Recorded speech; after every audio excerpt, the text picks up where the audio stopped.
Welcome to Conversations on the Edge with Tom and TJ, where Generation X and Millennial talk about restoration, the Edge version 3, and the world.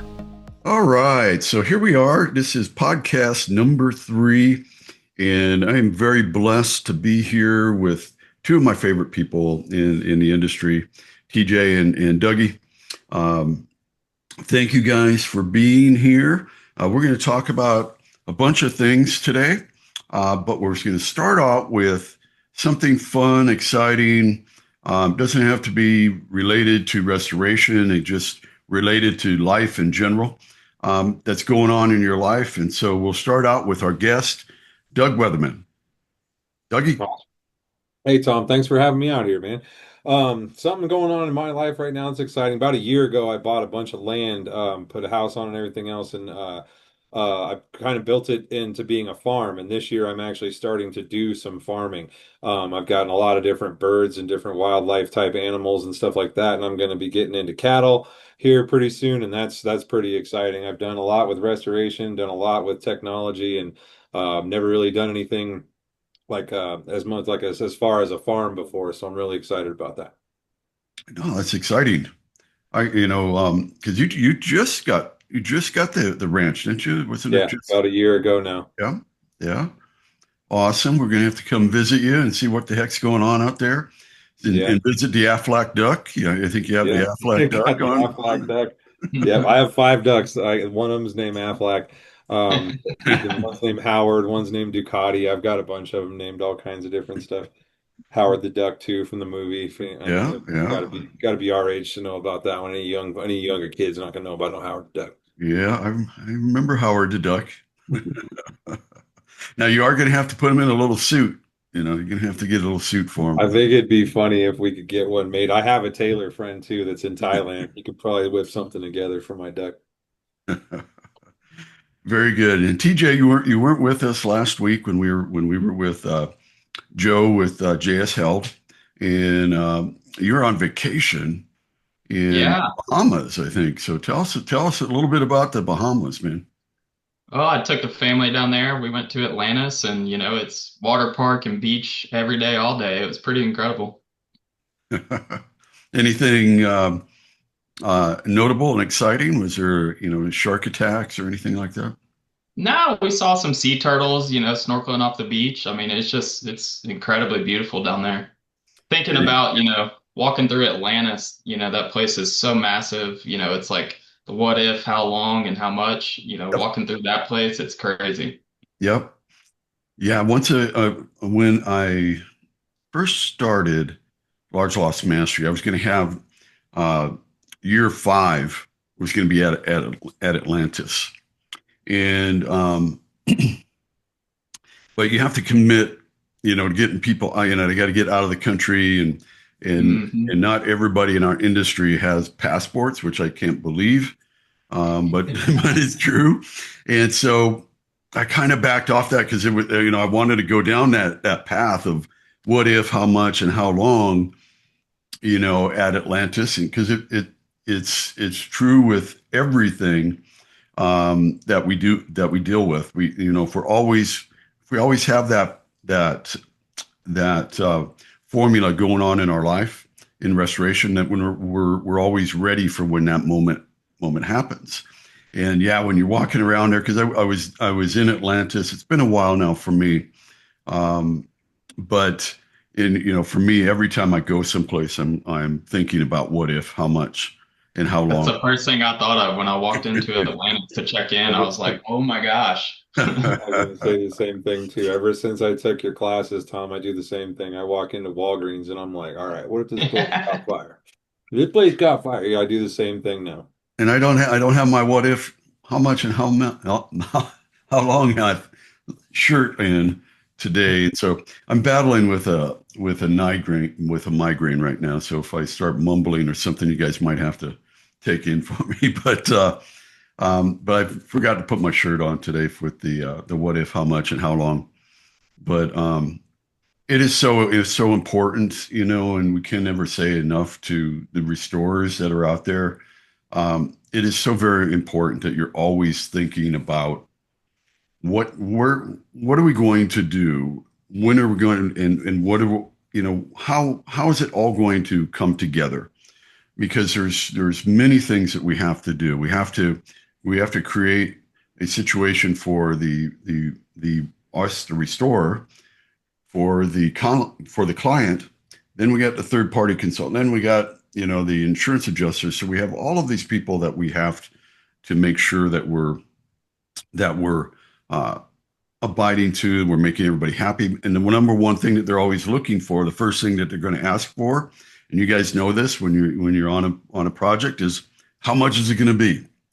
And it's almost, so we want to give you the tools to where you can answer that how much it's going to be, um, with a good number. Because if you give them that first number that comes to your mind, that's going to be the worst number that you can give them.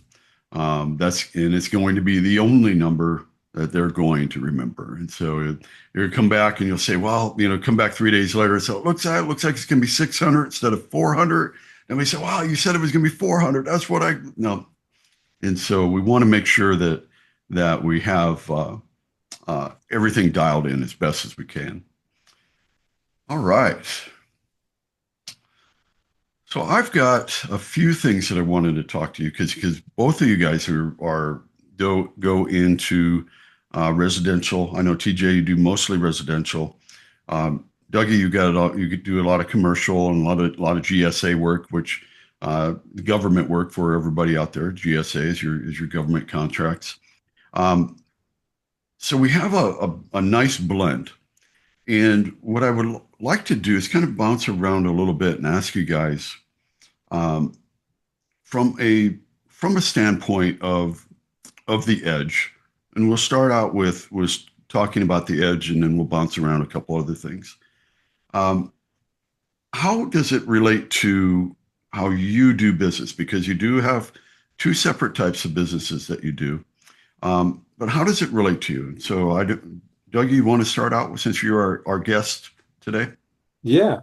Um, Man, there's a lot of different ways we use the edge too, especially with commercial projects too. I told you we even did the Rose Bowl in the edge this with the fires in California. Mhm. And I mean it helps you to be fast and accurate. Well, you're right about one thing when you say that first number, that's the number that gets ran up the ladder. And if you're wrong, especially by hundreds of thousands of dollars, that may mean that you're not in the driver's seat of that job anymore. They may start looking for other bids and everything else, and you may get yourself pushed out because the first presentation you gave them was not of accuracy. And people that are experiencing large losses definitely want that accuracy quickly because that's the number that has to go from this guy to that guy to that guy to the board member to whoever else is going to have to actually cut the check. So it makes it a lot easier for you to do that. We also like it that um, multiple unit fires and stuff like that would take you months and months and months to do. And like an apartment fire, for instance, where there's 10 different units, take you months to write an Xactimate for this. Like you got to go through unit by unit, sketch by sketch, line item by line item. I mean, even if you use macros, we're still talking hours and hours and hours. It's gonna be a long, long, long day. You know what I mean? Mhm. To get something like that turned out. And with the Edge, we can compile the square footage and it gives you the formula to just kind of put it all together for you. And I mean, we use it for that. I mean, I've tried to run house fires and stuff through it too. Um, and there's a lot of different things that I do like when it comes to the way that it gives you the accuracy of the number, the formulas that you have, and the algorithms that you have that back it all up, make everything kind of come together real nicely. I also like the custom scope prompts and stuff that you have in the scopes and things like that. It would walk a person who's going to write that scope through, and it triggers you like, oh yeah, don't forget that part, don't forget that part, you know. It makes it nice and easy just to make a smooth presentation in a reasonable amount of time. There's a lot of different people out there that try to push the number across, and they don't know if it's an accurate number. They don't know how they got to that number, and they couldn't really explain it to you. I think the Edge gives you a lot more ability to do all of the above, and then to create the document that is highly presentable to anybody who's going to be an interested party in any loss, any Mhm. size of loss too. It's very important to get your number and move on to the scope. Yeah. The scope is the most important document that you're going to write. and it's the most abused document True. that is out there. Some restored, it's a one paragraph. Yeah. In one paragraph, scope is going to get you in trouble, Yeah. and even if it's just a closet, and so The old muddy scope guidelines and stuff that used to be around. Man, there used to be a lot of guys that, I mean, and for years too, a lot of the bad actors in our industry were pushing these muddy scopes to insurance agents and insurance carriers and starting to get these things covered. And that is one of the things that led to the bad name that restoration has in the insurance community, at least, you know. yeah, it's a shame. Most of the problems that we have in our industry are were created by us, Yeah. Yeah. and we created our own problems. And so there's really nothing to complain about or bitch about because, you know, this is where we are. And so now deal with where we are. There are tools that you can use that will help you in these times that we're in. And the Edge is one of those tools.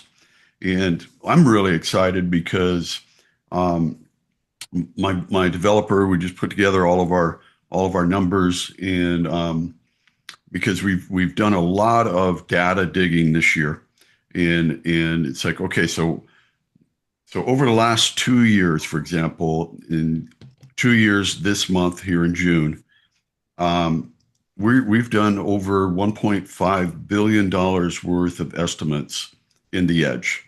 And that was after backing out everything that we do in the class and everything. So it was Yeah.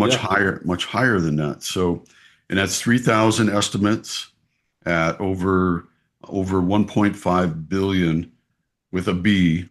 and I love that. And because it's this year, there's just been so much information. And TJ's going to tell us, about the residential side here in a second. And there's so much information that has come out that um, it's like I'm like, and it's my baby, but it's like my baby just graduated from high school and she's going to Stanford or something. And I'm like, yeah, and so it's really exciting and I get real, thrilled with it. But the one thing that gets me, guys, is like I can't understand why every restoration company on the planet isn't using it. And that just blows me away because Well, it's Tom, to go back to your point about, we are where we are now because a lot of dishonest practices and stuff. I've found that the Edge helps me be that honest contractor and stand out. I mean, it's really helped me because we are so specific in our scopes and detailed that we stand out now. Mhm.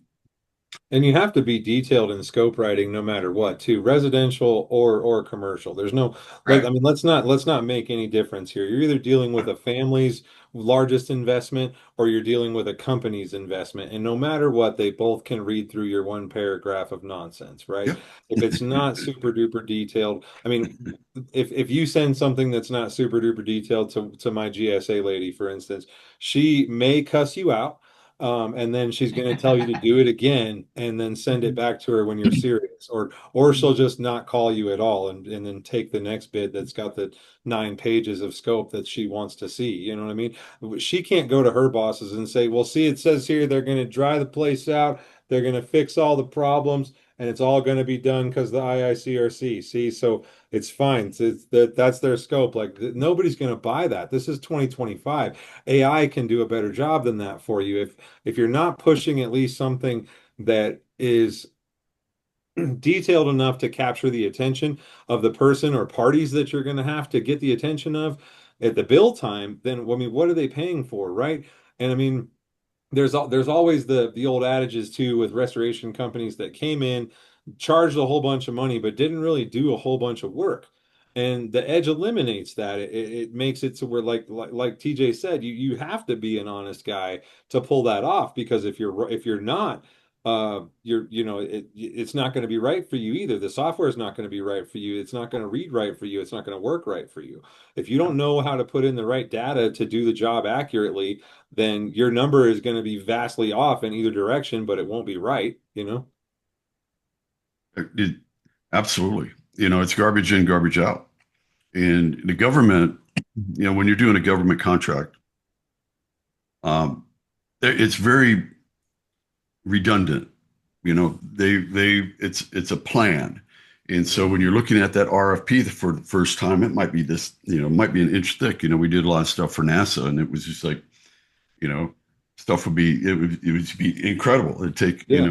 Between 2 and 4 p.m., access needs to be granted to this zone. And yeah. at 4 p.m., it's a hard out for everybody that's there. And if you're not ready to leave at 4 o'clock, guess what? They are. So you know what I mean? I mean, you can't just the scope is the hugest part with any job. I mean, especially if you're doing T&M on a residential and in residential, that's people's houses. You have to give them that same warm, fuzzy feeling that any other contractor using any other estimating platform would have to give them through meetings and et cetera else, right? Walk them through and say, well, we're going to handle this and we're going to dry this out and we're probably going to have to demo here 2 feet tall and everything else. But your scope on it, you know what I mean, with your bid says all that stuff and it talks about exactly why it has to do. And you can write in all your justification right then and there so that when you deliver that, if you've done it right, there shouldn't be any questions. Like you write the line, if there's any questions, give me a holler. But if you've done your job right, that there's no reply to that email with a question mark on it, you know? Some cool things that we're doing on the scope writing side is like it could be a government contract or a commercial loss. We're feeding the scope as we see it into AI.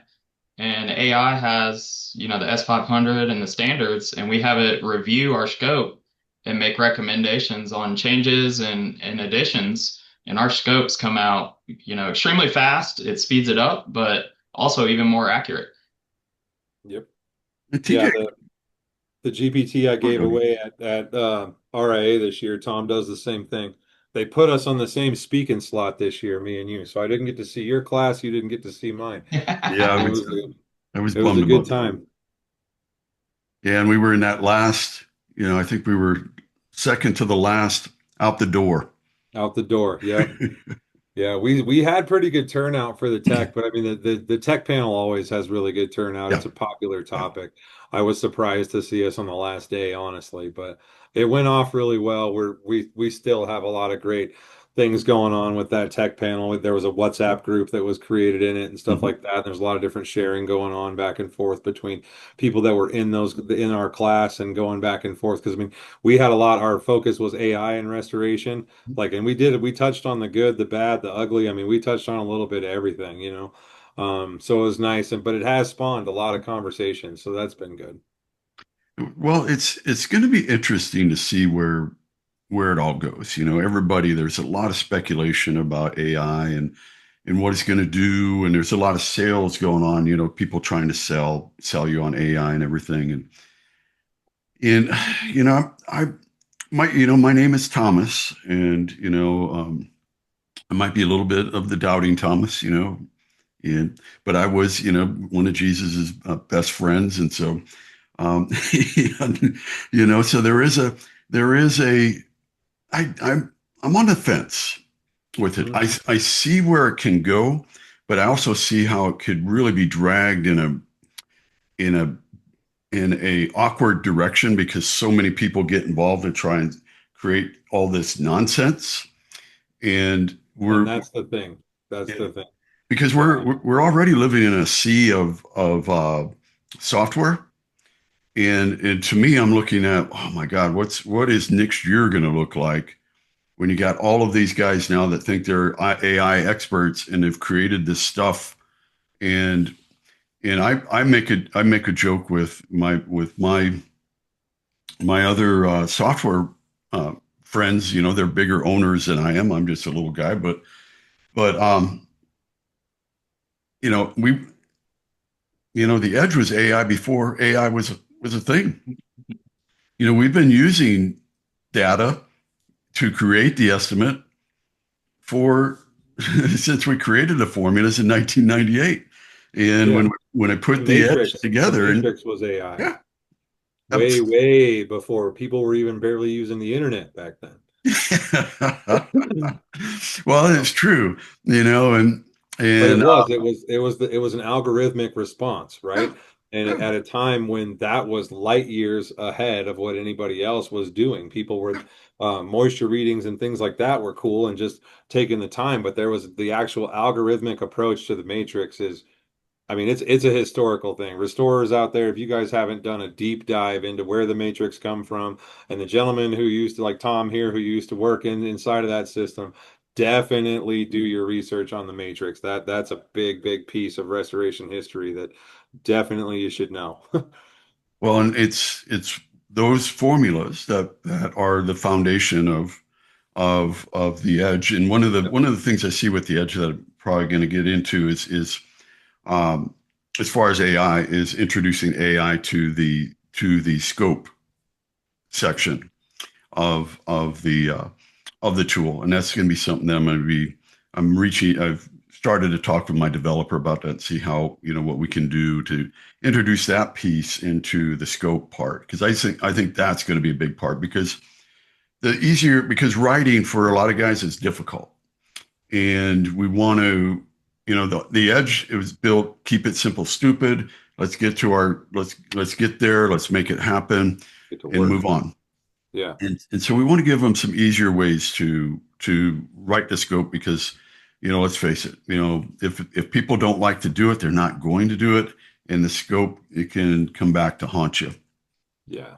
Plugging in any source of open API type of LLM or large language model, anybody, it isn't really going to be that difficult. The difficulty for, especially for your application, is going to become in the parameter set, because you don't want it to give bad advice at all No, costs.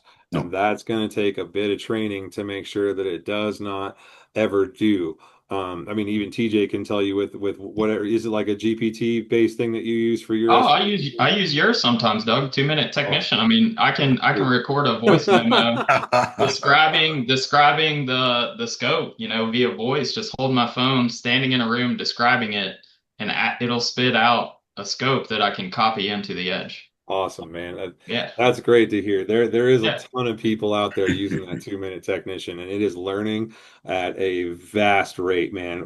By the time I get to the 2.0 version of this thing, it's gonna be a beast. The language and stuff that it's taken in. I mean, and I'm getting scenarios from all over the country, everywhere. I mean, stuff that doesn't happen in Minneapolis, stuff that doesn't happen in Florida, stuff that doesn't happen in Denver here. You know what I mean? It's kind of cool to see it, because before RIA.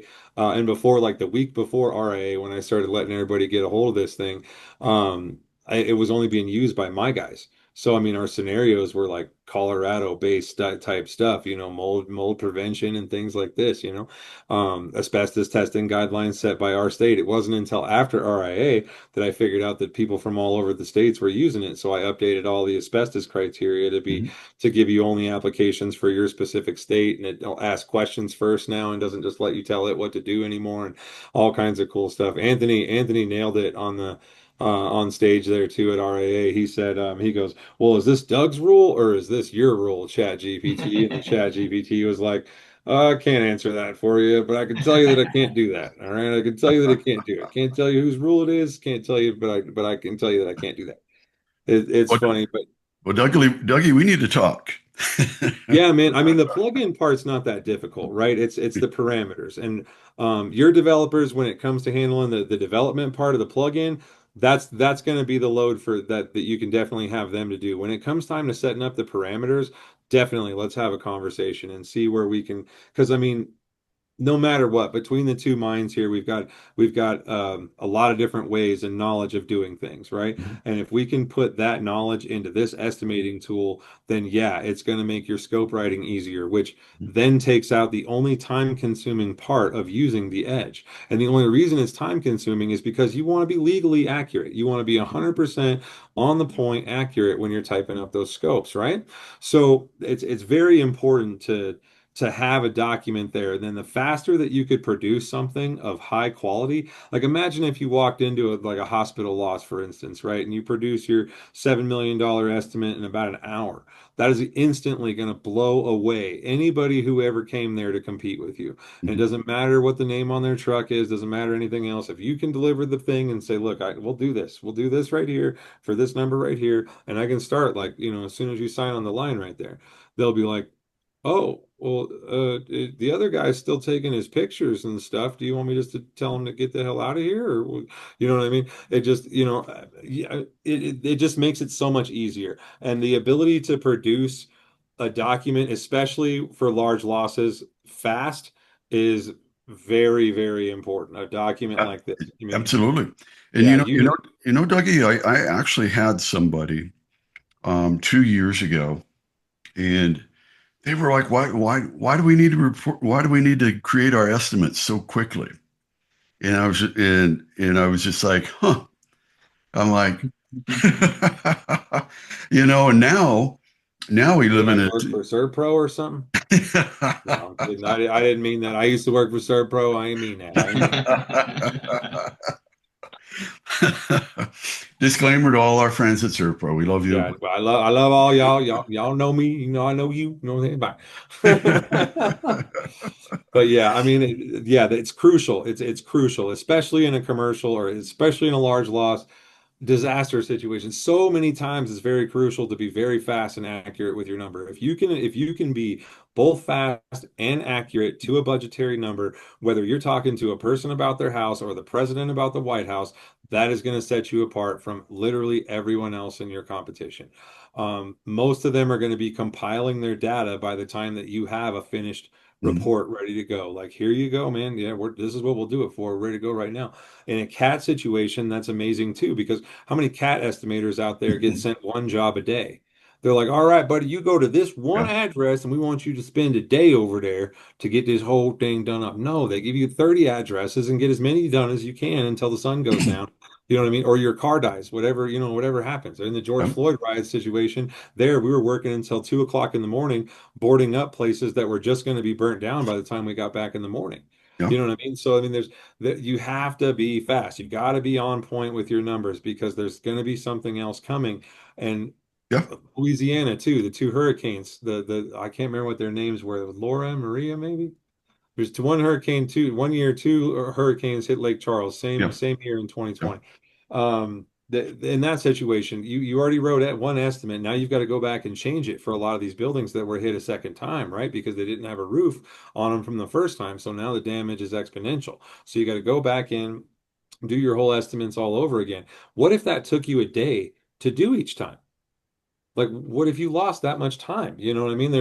I don't know, there's so many reasons why fast and accurate will always be king in restoration estimating. I, if no other reason, you get your number out of the way, and now you can focus on the scope and on the client. And you're not focusing on the number. So many people get so wound up about the number that everything else falters. And TJ, how do you, when you're, we'll tie this into uh, to residential and multifamily, that type of, your wheelhouse. Um, how does the edge, when we're talking about, we've been talking about, some commercial stuff and how it works on CAT. Walk us through, how it works for you and how it can work for others in the same situation for residential. Well, I mean, just to talk about what we've been talking about, I had a commercial loss this week that we are on right now, and we used the edge and we actually broke the services down between emergency services, mold remediation, because they had a lot of pre-existing stuff, and then some recon. And we used the edge for all three, and we had a number for them because they're self-insured, so there's Mhm. no insurance involved, Mhm. and you've got multiple chains of people and layers that you have to get these numbers through. And we were able to get them numbers, within a matter of 2 hours of Mhm. inspecting the loss. And they had another vendor waiting in the parking lot by the time we already got them a number from the edge, and it helped us win the job, you know? So talking about speed and scope accuracy, I don't know how else anyone could beat us in that facet. Mhm. Well, and But on residential, it's great because we can put together a number so quickly, whether it's insurance or not. Um, with these deductibles on residential getting so high now, $10,000, $15,000 in some cases, insurance is out of the picture for your average residential loss that's 7 to 10 grand. And so to be able to provide a professional presentation with a number, with a defined scope, it just takes it up a level, in terms of professionalism. People don't know how to read an Xactimate if they've never looked at one. It's very confusing. So when you give them a nice type scope, by room, um, it's understandable, and yep, it creates a level of trust yep. between you and your client as a contractor, because everybody's had a bad contractor experience. And so you're setting the tone from the get-go on your professionalism, your honesty, and how you communicate. Yeah, I echo that too. There's Xactimate and any of its competitors are not designed to be read by the homeowner or by the client. The language in the line items alone can be extremely confusing. People don't know what certain building materials are called, and that can lead to, and they don't know the different things that go into putting up like a wall, for instance, joint tape, texture, paint, all the stuff. You know what I mean? And they might not understand why every single one of those line items is on that estimate. And that's Mhm. because in that platform, that's what you have to do in order to get your profitability markers is you have to hit all the line items and all the different supporting line items and stuff. Um, but yeah, it's so much easier to read the edge. Here's this is what we're going to do. This is how much money it's going to cost, and this is all the stuff about us. And here you go. It's simple.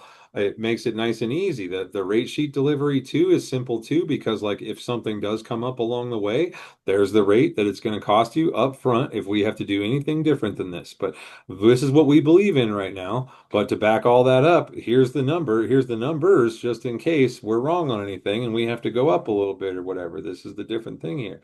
I do like that.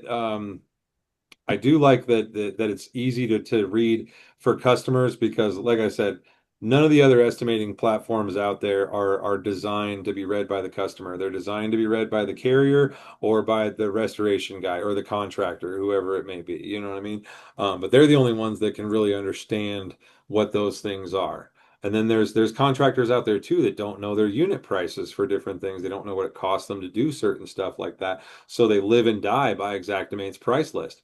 And you can do that. That's one way of doing restoration business for sure. It might not be one that leads to company success. It might be one that leads you into an alley where you don't really control your business. You don't really control your lead intake or anything else because you've become dependent on living and dying by the certain price list. You know what I mean? And then the presentation of Xactimate too. Um, the cover letter, the cover page, and you can write a little cover letter if you want, and hi, we're here to help, all that type of stuff.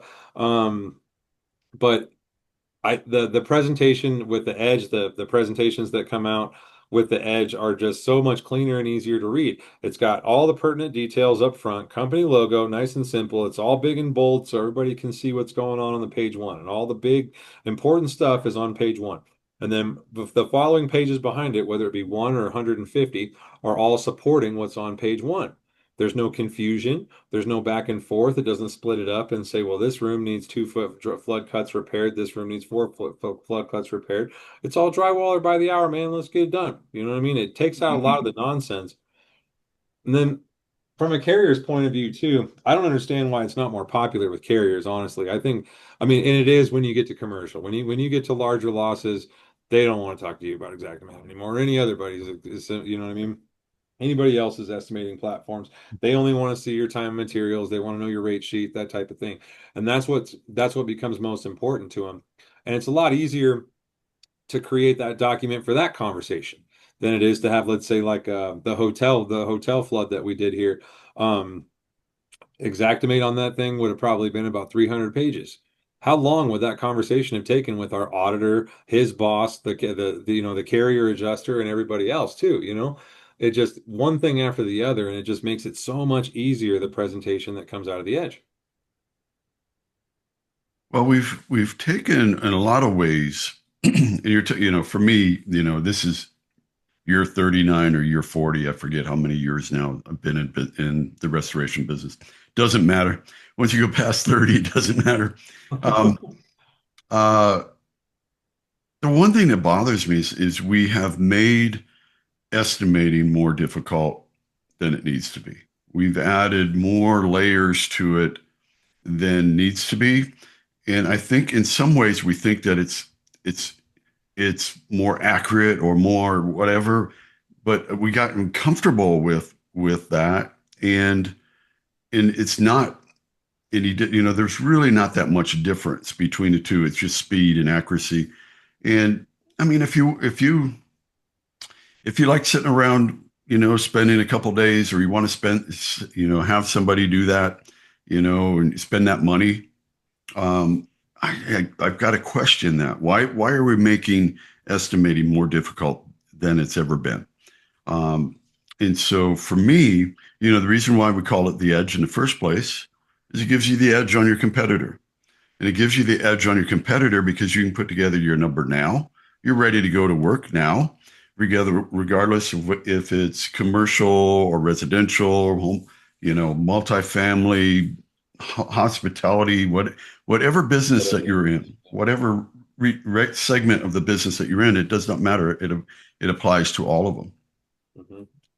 Yeah, and I think too with the residential aspect of it too, there's a lot, and TJ's right about another thing. Deductibles are getting huge. They're getting really big. And if the loss doesn't meet the deductible, then people are coming out of pocket for these bills, Mhm. and it it makes it easier for them to see what they're paying for, I think, in my opinion. I disagree with, I think that we made it estimating harder. I think that we were forced into making estimating harder. And I think that it's continuing to get that way. And I think that there's the companies that are out there right now are trying to simplify it again because they see how complex it's gotten and how hard it's gotten to use their products, right? And I think that they're trying to make it simpler again with their products as well, just to keep the usership going, right? Because they're Yep. losing people all the time to other estimating softwares, including yours. There's a fine line there, right? If you're forced to, you got some contract proclivity to use Yep. whoever's whatever, then that's your decision. If if you have like an open, found in the wild type job, try running the edge on it. Run the edge against what you would come up with for your Xactimate. Take the time that it took the estimator and Xactimate and the time it takes the estimator and the T&M, factor all those things into your cost, and there's no way the edge loses. There's just no way.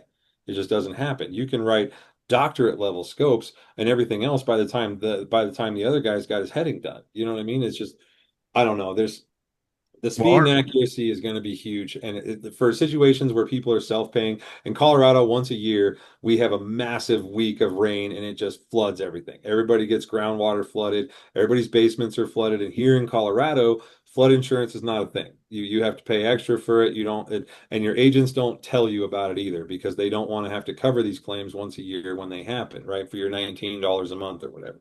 So they don't sell these types of policies here in Colorado either. So when these things happen, we have customers who are already upset at the situation. They're already upset at their denied claim. The last thing you want to be is the third thing that they're upset at right there because it's just going to blow the whole situation up. And you don't want to be the guy on that hook that catches the smoke from the situation, the carrier, and everything else that they've been mad at. The person that cut them off in traffic today, everything. If you're the third guy that makes them mad on their with their house claim, you're going to catch it, man, and that's going to be all she wrote. If you can come in and make the other two things, a little bit better, for instance, and say, look, I know that you guys got three companies out here and they're probably going to send you their estimates tomorrow, but we really need to handle this today because this is Colorado and stuff molds here, and we need to make sure that we get business and take care of everything. So here's my number, and we can start like right now. You know what I mean? If you want to. These guys are going to be taking pictures for another 30, 45 minutes or so. I can have my crew here by the time they're ready to pack up and leave if you want. You know what I mean? There's so many different ways that you can push. Once you've got your number, then you can close if you've got the right thing. And then it's all about your ability to pull the job off, which hopefully everyone out there has. That's a big thing too. Yes. I mean, our number one user, they just passed 700 estimates.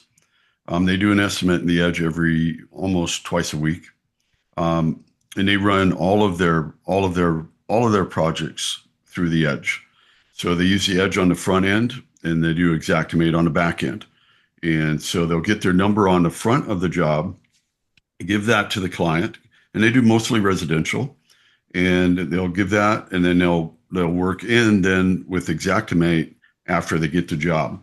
And and so for me, that's the logical way to do it, is get the job and then provide all this detail. We're doing so much on the front end of estimating. We're actually trying to create an invoice prior to doing the job.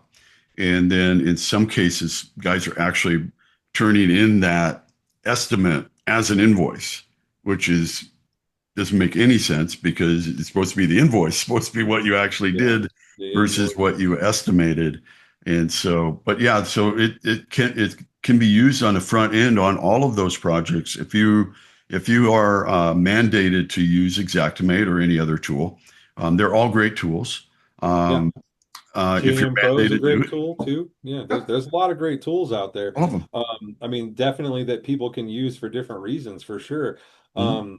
I like that idea though. The Edge up front, and then if you must write an Xactimate, then write your Xactimate. But there's a lot of contractors out there riding around having their guys sign their ATPs with no number on them. That's not really a contract then at that point. It's just kind of like a please pay me because I'm about to do all this stuff for you type of document. And it says here on line 7 that I can lien you, but in a whole bunch of states, none of that shit matters because I don't have a number on this contract. So I do like that. Getting to a number quickly on residential is a big deal too, because if you're having people sign documents for mitigation for emergency services or whatever without a number on it, just know that the number of states that you're going to get away with that in is closing by the day. And I mean, Yeah. there's legal precedent happening even as we're speaking here right now, on people doing this exact same thing where they just flew a contract out with no number on it. And that's not really a contract then at that point. That just says like,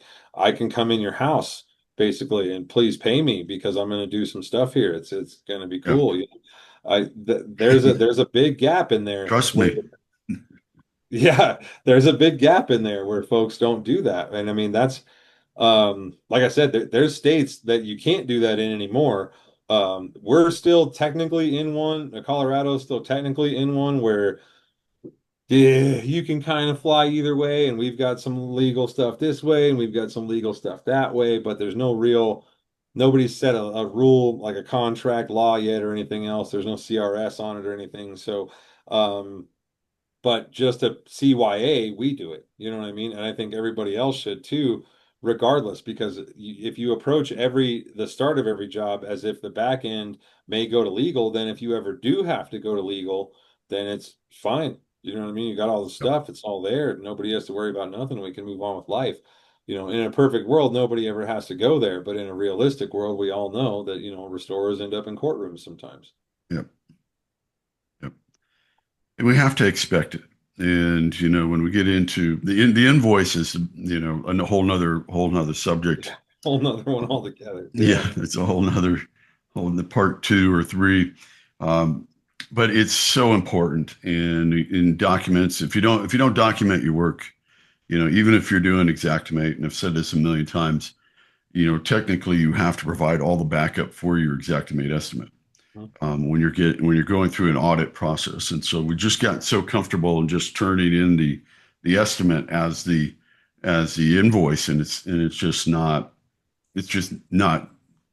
true. If you get into an audit situation, you'll find yourself having to look for all your labor, your supplies, your materials, your equipment logs, all of that stuff to back up what happened, what went through the invoice. I mean, think of the third party estimating companies out there, right? The stuff that they get and they got to make a real estimate out of it. They're like, all right, so this is a picture of a bedroom in the wrong house, and this is a picture of the front steps for some fucking reason. You know what I mean? Like they just go through it and they can't figure out what any of it is, you know? And I mean that's the thing, right? Is that like, well, what do you want me to write here? Like, what do you my technician entered home, climbed 3 stairs. You know, what I mean, that's not a line item in Xactimate. So what do you want me to Yeah, put? You know? and what I can't figure out with that is the scope. You know, are you're not writing the scope yourself? Are you even understanding what you're supposed to do on the job? And it's almost like a rubber stamp. Somebody else did your homework for you. You Mhm. turned it in, and now you go to do the work. But you actually do you know what you're supposed to be doing? You Yeah. know, did you write the scope? Because I know when I write a scope and I do the job, I understand the job really clearly. You know, I don't need to recite or go back. Yeah, I can sit there in a meeting and we'll talk about the job because I wrote the scope. I know what's Yeah. in it. And if you don't know what's in your scope, how do you sit in that meeting without looking through your notes? Well, let me look. Well, what are you talking about? And so it always boggles it's like having someone else do your homework. And God bless all the companies that are out there. Some really great companies that are doing There are. doing Yeah. all of that.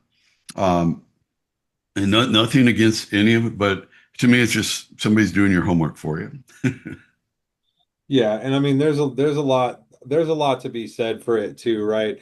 Companies get bogged down. Like we use third-party estimators here too when everybody's tied up and everything's super busy.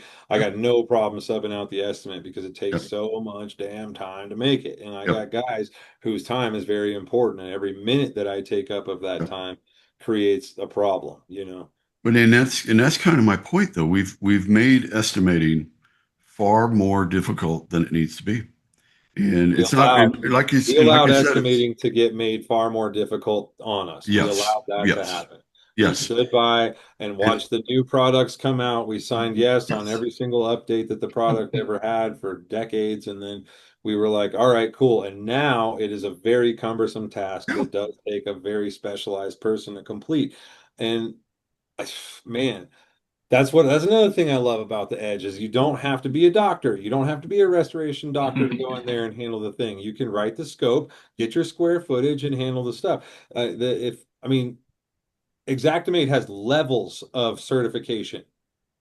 That's a like, and then, like, and there, and then once again, preface all this by saying everybody who's gotten their level twos and threes and you whatever got else. God Yeah, bless you. you guys are all gods in my book. Okay, you probably write a way better Xactimate estimate than I do. But at the same time, of an estimating software that has levels of like success certification, like if you're a level 3, you know what you're doing. But if you don't know about level 1 yet, you know what I mean? That's scary enough alone, right? Like how good are you at the game?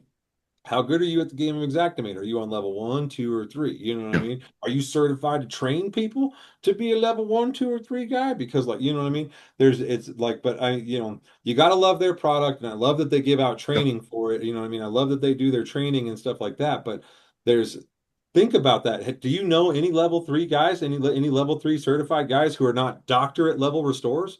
Guys that like are superhuman restorers already? Then they're mhm, like, oh yeah, I mean, I'm this dude. I own this company, and I'm a level 3. There's no like regular level 3 estimators out there. There's nobody who's like a regular guy in the industry. He's like, oh yeah, man, I'm John from Dallas, Texas. I'm a level 3 Xactimate estimator. You've never heard of this guy before. That doesn't happen anywhere. All the yeah, level 3 estimators that I've ever met are people that I already know from their reputation in the industry. yeah, You know what I mean? And they just also happen to have gotten certified on the most widely used estimating platform, you know? yeah. Yeah, it's and it all comes at the cost of the restore.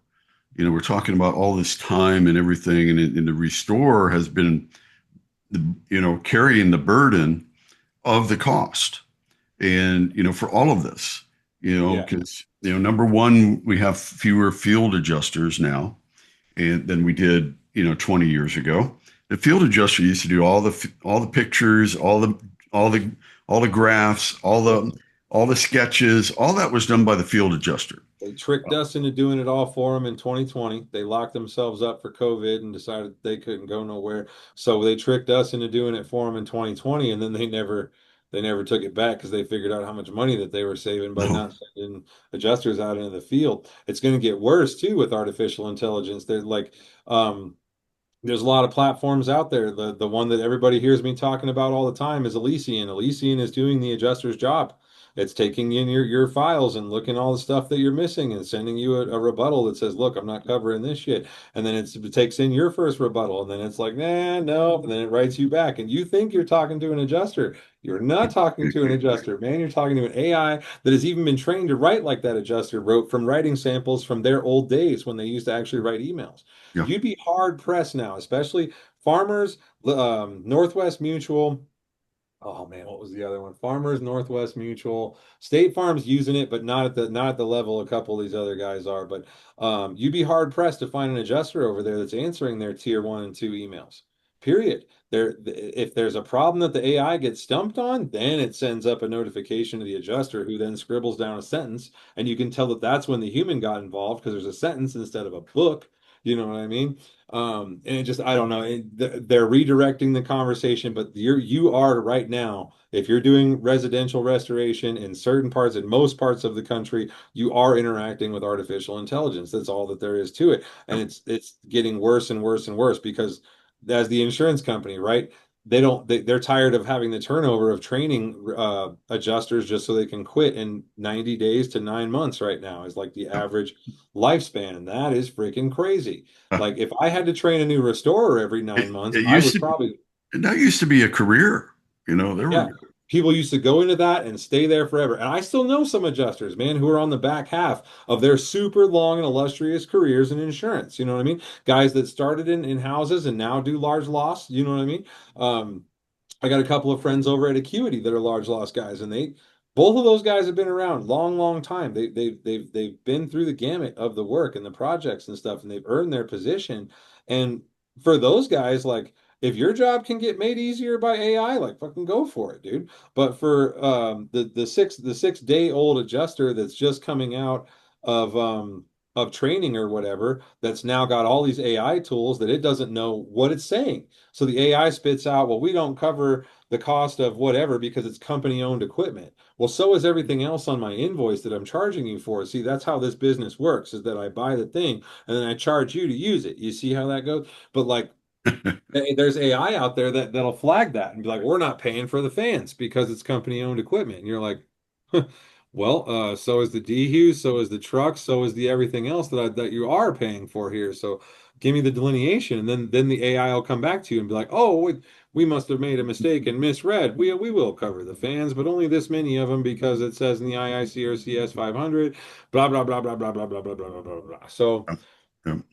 Yeah, I mean it's not going to get easier. The conversation with adjusters is not going to get easier. John Isaacson's thing that he did where he was on hold trying to get to an actual human being adjuster, and it was just like press 1, like press 6, and he's just like human adjuster, please give me a human being. He's like begging the cell phone at the end to like please let him talk to a human being after like an hour. Like it's not going to get better. It's Oh, going to get much, much worse. And right now, there's no regulation. There's no regulation on the use of AI in our industry or theirs. They can use AI to do whatever they want, including calculate risk, mhm. which they do. You know what I mean? That's why deductibles are going through the roof, is because people are opting for a higher deductible instead of a higher monthly bill. They're taking the gamble and rolling the dice for the what if, right? And those policies are being restructured and rewritten every year by their carriers, and their carriers used to have whole divisions of human beings that would do this work. Not Yeah. anymore, man, because the profitability model for insurance carriers is to have minimal people. Yep. And as artificial intelligence and agentic AI becomes a thing, less and less people are going to be at the insurance carriers' offices.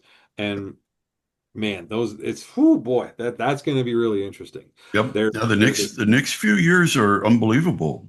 If you look at invoicing for large loss, all those invoices get scrubbed through AI, all day. and then they get bumped back.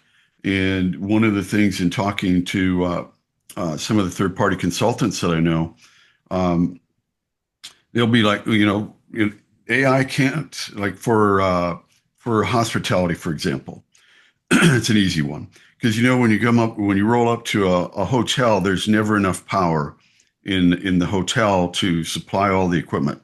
So you usually have to do power distribution, a generator just to run your air movers and your LGRs, air scrubbers.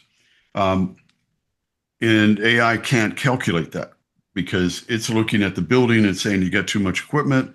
Why do you have this?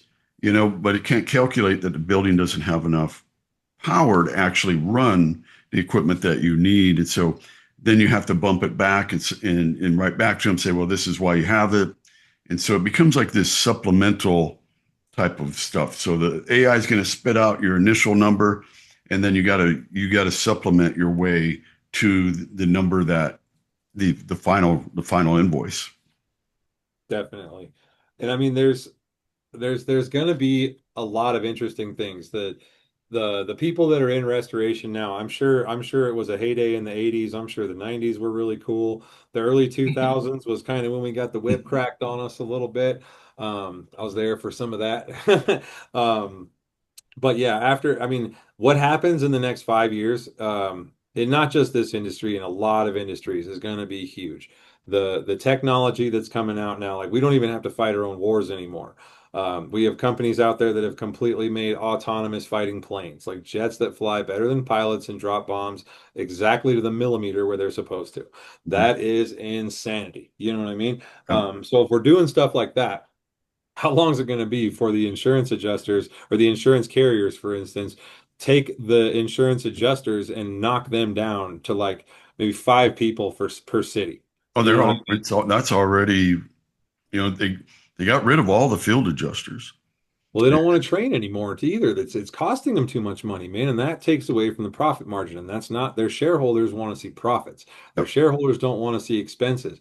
And the integration of AI is going to be an expense for them, but it's one that will pay dividends in the coming decade for sure. On both the estimating side and the invoicing side.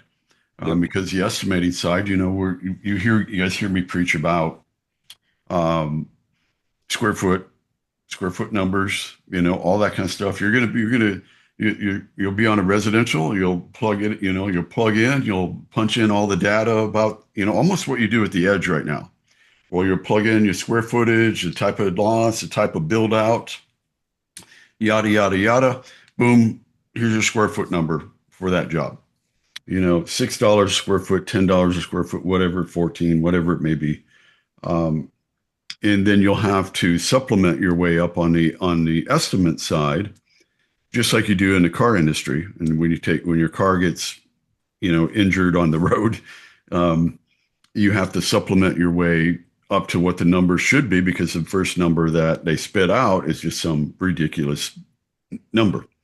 And that's what the insurance industry has been trying to get the restoration industry in that package of the automobile industry for a long time, where it's just Yeah. package price. It's 1,500 square feet. Boom, here's your number. And AI is actually going to close that gap and make it more to where um, I'm a free enterprise guy. I'm a capitalist free enterprise guy. And both you guys all of us are business owners. And I want us all to be able to operate and make as much money as we want, charge a fair price, put together a competitive estimate. My feeling is if we get too much AI, will eventually competitive estimating will be a thing of the past. It's just going to be here's what that's worth, and here's no matter who does it, here's what you're going to get. Here's what it's going to get paid. Here's what you're going to get paid to do it. And I think that's what we're going to see faster than people think is the standardization. And people talk a lot about regulation and things like that, but this is going to happen first. Standardization of allowed pricing is going to happen first. The amount of data that the restoration industry has given up willingly over the years, I mean, just in the process of doing Yeah, business, right? But yeah, the amount of data that we've given up willingly over the past decade or so, the scrub of that alone could do this today, could already launch this system today.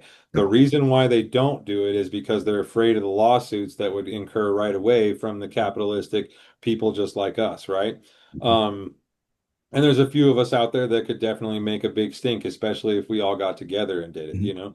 But at the same time, it's um, for them. I do see that that's what's happening, right? They're already standardizing what we do and do not pay for. They're already standardizing equipment use, and they're even using the S500 against guys now. Yeah. And that's cold right there, man. Guys are like, well, the second that you open up the S500 in your argument, you better be accurate, boy, because they know they got the book too, and they got a Yeah. whole AI that knows the book front to back to front, and it can quote to you literally any line out of it that will unjustify your point. And that's what their engine is designed to do, is to use the text that you've opened the door to. You say S500, they're like, oh, S500. Okay, let's see what you didn't do according to the S500. Then all of a sudden it's, we're not paying you for this and this and this and this and this.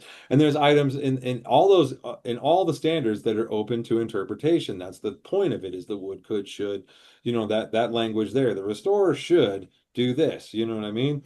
Um, you see, when you open up that door, it creates the back swing for the same door.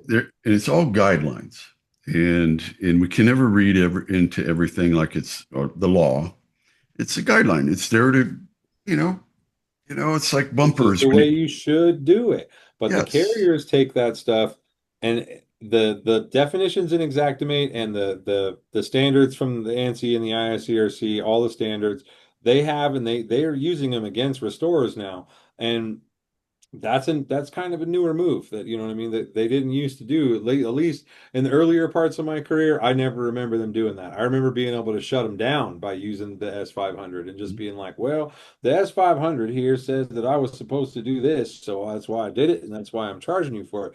Well, then now they're going in and being like, well, we've decided that since you just talked about the S500, that we're going to go ahead and have everything else all figured out on this end too. But everything has to be accurate to the S500. And if they can find one thing that you didn't do, well, now your whole thing is invalidated. And now you got to go back to the square one for arguing about every cent. And it's just going to drag out the collections process, which already is a huge concern that we all have in the restoration business, is that nobody wants to pay the bills. They want us to pay our bills on time, but nobody wants to pay their bills on time. And they also don't want to pay late fees for not paying their bill on time. yep, yep. Wild world. It's going to be a great time to be alive, though, man. Restorers have got so Buckle many up. cool things. Yeah, I've got so many cool things, and it's up to us to make sure that these all stay in line. Because if we make them go left, oh boy, the snap back on us is going to be bad, bad, bad, bad, bad, bad, bad. There's never been a more important time for restorers to regain control of their industry, because in the 80s and 90s, and going back to where you were talking, the 80s, 90s, we're fun. Yeah, That's where all the standards came from, whereas from us doing all the work, and we didn't have any standards prior to 1994. That was the first drying standard. I mean, when I was with Munters, we had our drying standards, prior to that, but it was our drying standards that went into part of the original IRCRC standards for drying. But amongst with, a bunch of other input, but the thing is, all of that data, and you guys know, and you hear me preach it all the time in my classes, know your data. As restorers, know your data. Understand your data. You're sitting on it. And and like you said, Dougie, we've been giving it for decades to the universe. Well, the universe caught up. It's called AI. And all that information that's out there is now going to be lassoed and brought to bear. And so it has never been more important for restorers to be involved. And TJ, you can talk about knowing your numbers, understand your numbers, your production rate, your labor production rate. And people, that may hear me talk about, you might see me on LinkedIn talking about labor production rate. And you might think, blah, blah, blah. Tom's just trying to sell me something. No, I'm not, because it's not only that's going to be another feature that AI is going to pop out is production. What are you producing, and what should you be producing? And so again, it comes back to, the edge was AI before AI was a thing. And so use your data, understand your data. And TJ, you want to talk a little bit about that, and then we'll start to wrap up. And I know it's Friday afternoon, and you guys probably got something better to be doing. And TJ just got back from vacation, and so It's all good, Tom. Yeah, I mean, that's the most frustrating thing about restoration to me is that every other business and industry tracks their operational data, right? Whether it's labor, materials, whatever it is. And we largely don't.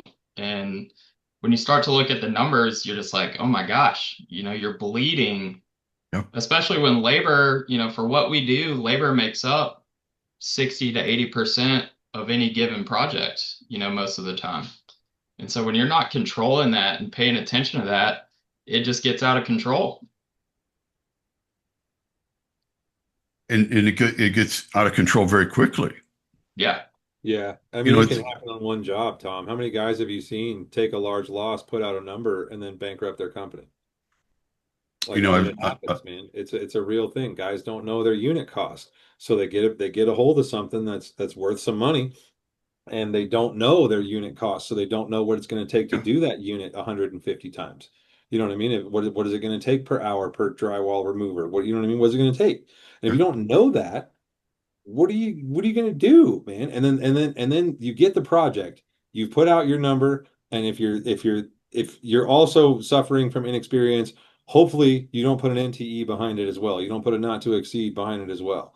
If that is a scary combination of a person who doesn't know their unit cost and is willing to sign an NTE because it's got, a big number on it. If it, it's got did $1 million job. How can we do this wrong? Well, because it's a $4 million job and you just fucked up. You know what I mean? And now you got everybody coming after you because they're, I mean, it just, I don't know.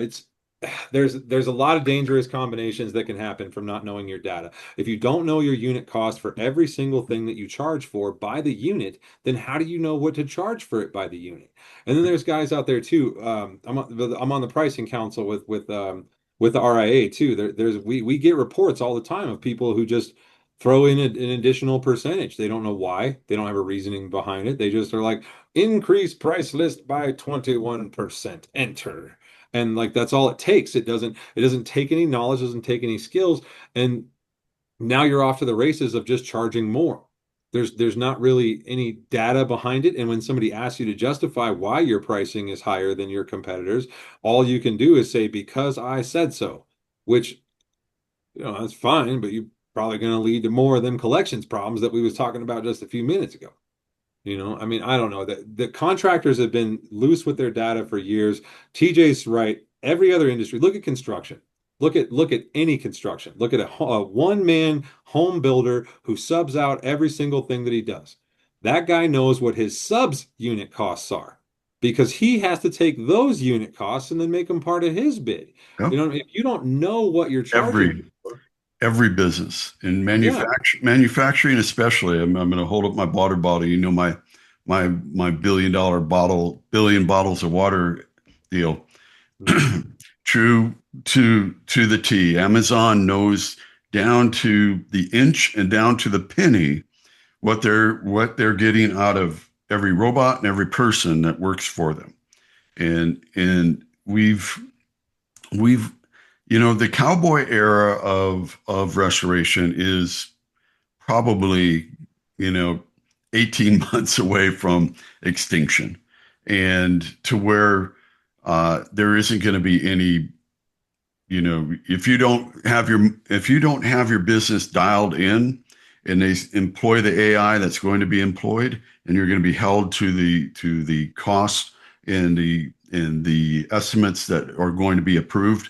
You're going to have to know your numbers. You're going to have to know your production, what you're doing in order to make money.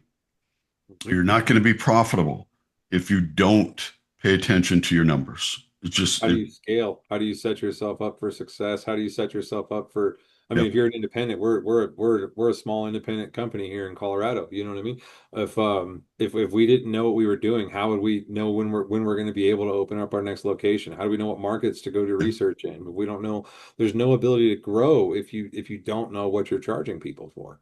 The Yep. data is paramount, man. And a lot of contractors, you're right, man. The cowboy era is definitely coming to an end. But I mean, it's and a lot of us are suffering from the Cowboys right now. A lot, you know what I mean? The death rattle of the Cowboy era right now because they're still out there pushing all these crazy numbers across with no justification. And now any deviation from Xactimate's pricing is considered like a capital sin in carriers. You Yep. know what I mean? Yep.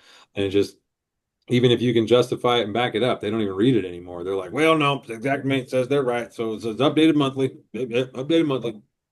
Well, it's that rubber stamping of that has caused, almost all of the heartburn that we're having now. Yeah. It's that rubber stamping. No, it must be good. It's boom, it's in there. And But I believe the independent restorers probably have a better handle on their data than the franchise owners. I think oh that, yeah, by yeah, far. I think that their model is kind of handed to them and just says you're execute and buy yourself a new car every 6 months or whatever. Well, like You know what I mean? you guys are independent. Both you and TJ are independent, and both you guys, you understand your data, you understand what's going on in your business. And for you guys, the future is super bright. For the guys that aren't or that are not following their data, um, you know, it's it's it's going to be brutal. It's going to be Yeah. brutal. And Especially when they start having to argue that data with a machine that does trigonometry in 2 seconds flat. Yeah. That's yeah, going to be a problem. yeah. I mean, you got to work efficiently. You got to come in. You got to know what you're doing. You can't just, is what it is type of thing. Hmm. Well, Yeah, boys, it has been. I think we're creeping up past our time now, and absolutely love talking with you guys. We're going to have to schedule a chapter two. this Uh, is what happens on all these podcasts, man. We get going and then it's already been an hour and it's like, God damn it. But yeah, there's so much more stuff to talk about, Tom. If you want to pull me down for anything else, you ever want to do another episode of these things, man, there are just topics on topics on topics in restoration right now that are at the forefront and a lot of folks maybe don't know. And I think it's kind of like our job to let them know because there's a lot of independent guys out there who maybe aren't members of the RIA or they don't get the newsletters, they're not on the Facebook groups or whatever else, they don't see what's going on. And the last thing that I want is to watch the smaller companies suffer from what's about to happen because they didn't know, you know. yeah, and that's the toughest. That's for me coming from where I came from. We came from the hero phase. Back in the '80s when you were doing a job and we would walk in with that last invoice. It was a big job, but a couple $1 million. It wasn't a monster job or anything like that. We'd walk in with our last set of documents, and we'd leave with a check. And that was 1986, 87, 88. And those days were just, I mean, I say that, and I think some people look at me, and I say that in my classes, and I think some people are looking at me like, that's just bullshit, Tom. And it's like, Oh yeah. That's it's how like, they paid bills back then was when the service was done, they paid the man. You know what I mean? We allowed that to happen too. We allowed restoration companies to become the bank.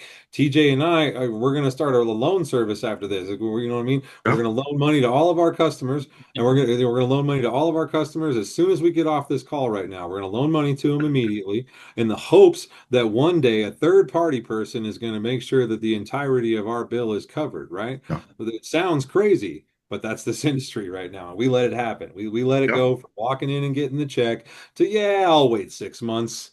yeah. Yeah, I mean, we did this thing with February 2023. We should be seeing some money any day now. We let that happen. We're the ones that let that happen. And for restorers, remember that you are not a bank, and it's not illegal for you to ask for money up front. It's not illegal for you to periodic invoice on long projects. Give an invoice every 7 to 10 days on a project over. If you got projects that's 2 or 3 weeks, You're going to produce 3 invoices on that. Get them out there, get them used to paying. Everybody has to understand that this is business, that we are there as business people.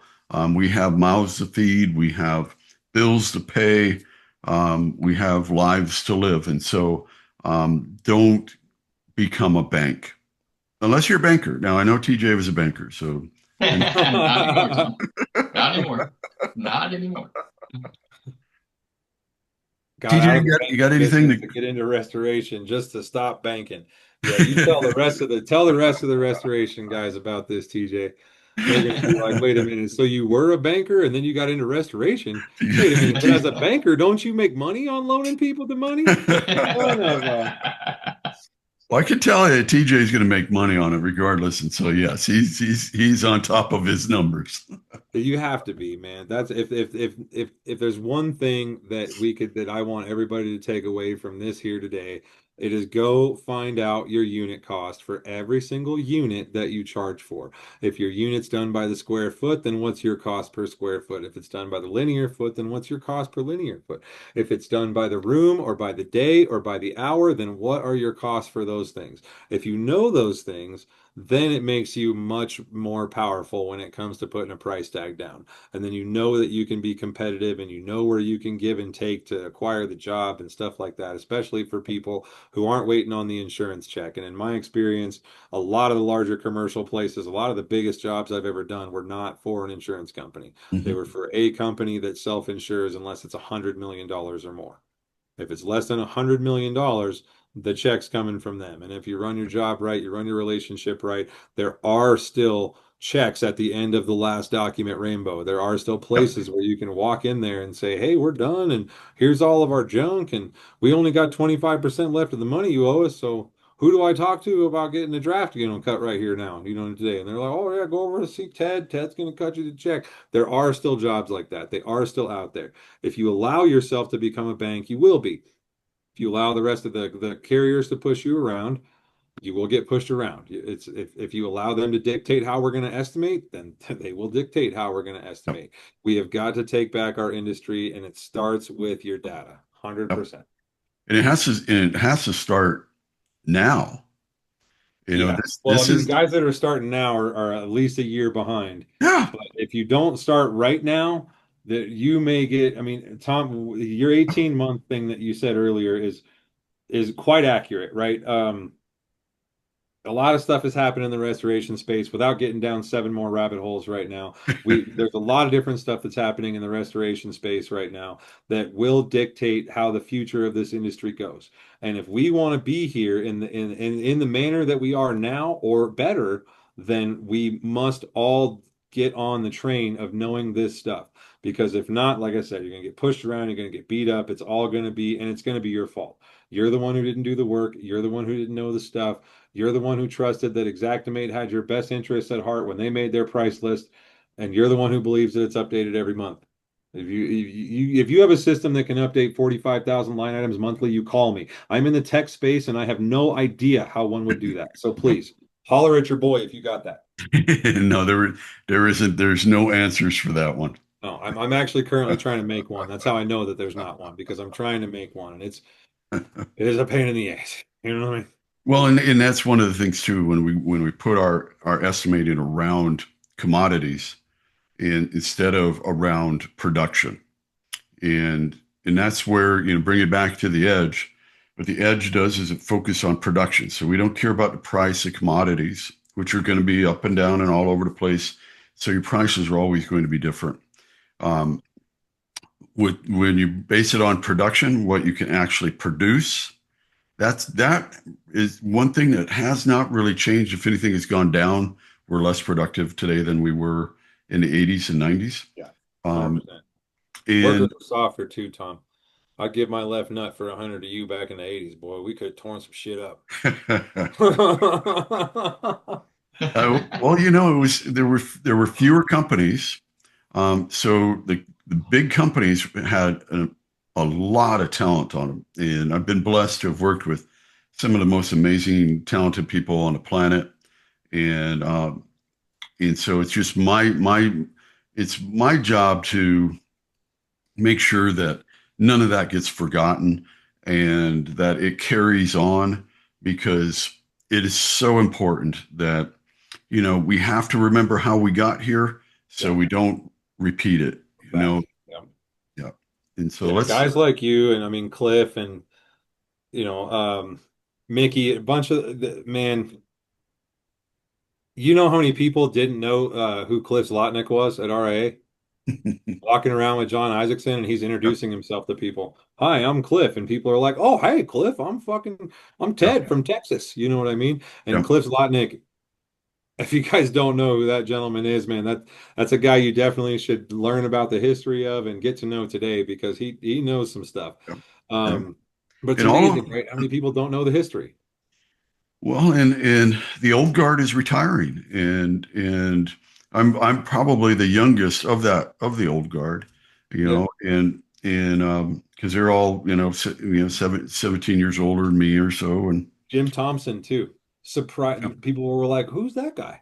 I yeah. was like, you ain't never heard of the book My Life's a Disaster? You ain't never no? Oh, okay. Well, then probably go over there, bro. Go over there with the rest of these 20-year-old kids who just started their restoration company this week. Go stand over there. The adults are speaking over here. You know what I mean?